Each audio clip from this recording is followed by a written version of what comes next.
Russia, and you heard it right there from Jay Carney from the White House. There's been an increase in threats of terrorism. But is all the chatter now scaring away even American athletes?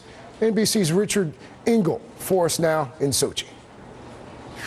As the countdown to the games here in Sochi continues, and earlier today we heard them warming up for the opening ceremony, athletes and their families and spectators have to decide, do they actually want to come here? Do they actually want to make the trip to Russia and to Sochi to watch the games in light of the security concerns? And athletes and their families we spoke to today said mostly they are still coming. Too much sacrifice, too much dedication, too much of an opportunity to miss. Too important to let terrorists take that away from them.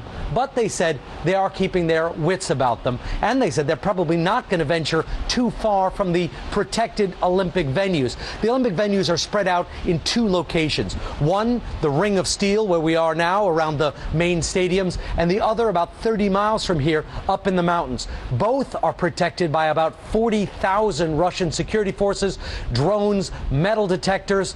But still, Russia says that militants from the North Caucasus Islamic terrorist groups are determined to try and carry out some sort of attack to disrupt the games.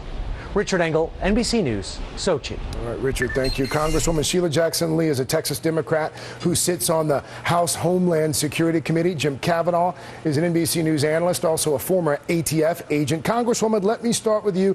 Just before the White House confirmed that uptick in terror, 5 countries, 5 nations, including the United States, received an email threat. It was vague in nature, but it was immediately dismissed by the Russians. What's your response?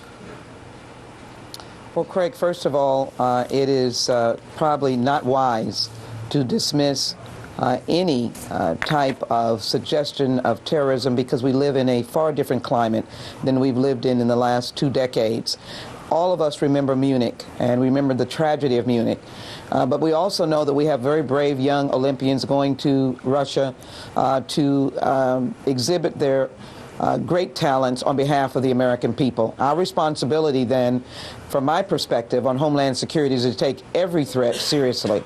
And I believe it is important for the Congress, the administration, to raise its concern to the highest level. We used to have color designation as to what we thought was a terrorist threat in the United States. We don't have those anymore. But we now need to be at the highest level of sensitivity to what might happen in Sochi to protect our American citizens. I might just say, Craig, that on my website I have the list of embassies and others that all who are traveling from my area can link on to and link on to the State Department. But we must be at the highest level, and I'm concerned and want more resources in Sochi on behalf of the American people.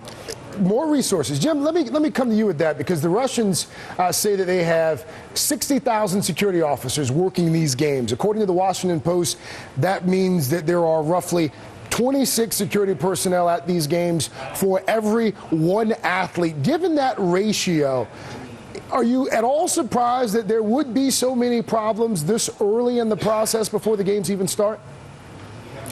Yes, Craig. The reason is that the history of terrorism in Chechnya and Dagestan and Russia in the last decade is an unbelievable, disturbing history.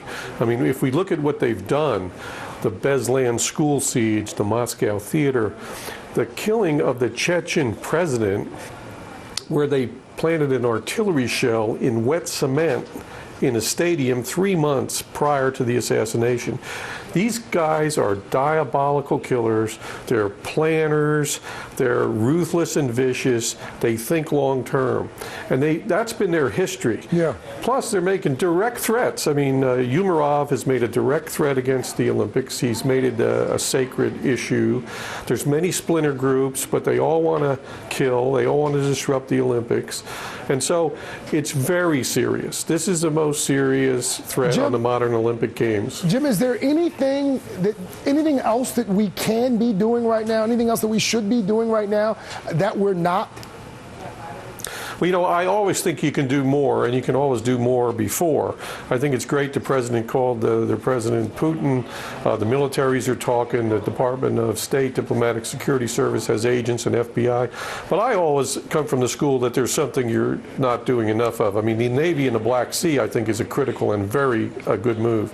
But, you know, we could send 100 federal agents with bomb-sniffing dogs and 100 translators, Russian translators from the State Department together to hook up with a Russian bomb disposal officer and flood that area as well. Yeah. The only safety is to find the bomb before it goes off. These suicide bombers have 7 years to plan to slip through this ring of steel, which can give you a false sense of security. Yeah. I mean, there can be some weak welds in that ring of steel, so it doesn't give me a great security.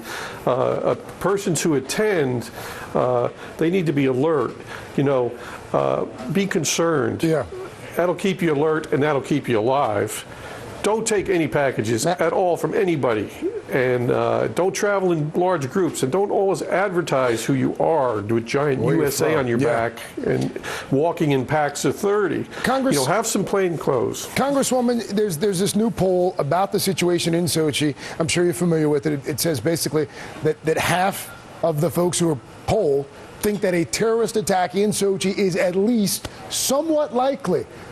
Would you yourself feel safe attending these games or having a family member go? Well, let me just say that it is very clear that the Chechen revolution and rebellion against Russia is deep, continuing, and without ceasing, and without mercy. That we need to acknowledge, and we certainly need to acknowledge that we have been impacted here in the United States through the Boston Marathon and those who were acting on behalf of those in Chechnya. So we know that this is very serious.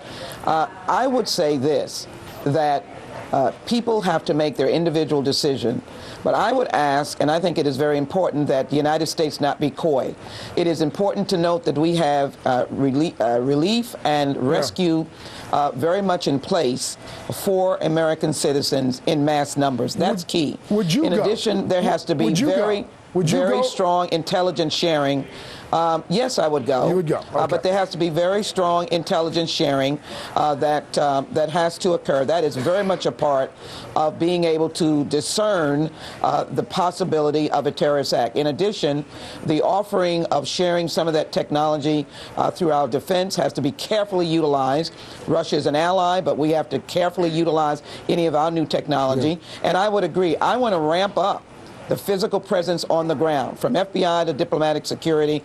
I think there should be no measure that should be limited in protecting the American citizens in Sochi. Our athletes, their families, the media, and others. There should be nothing shortchanged.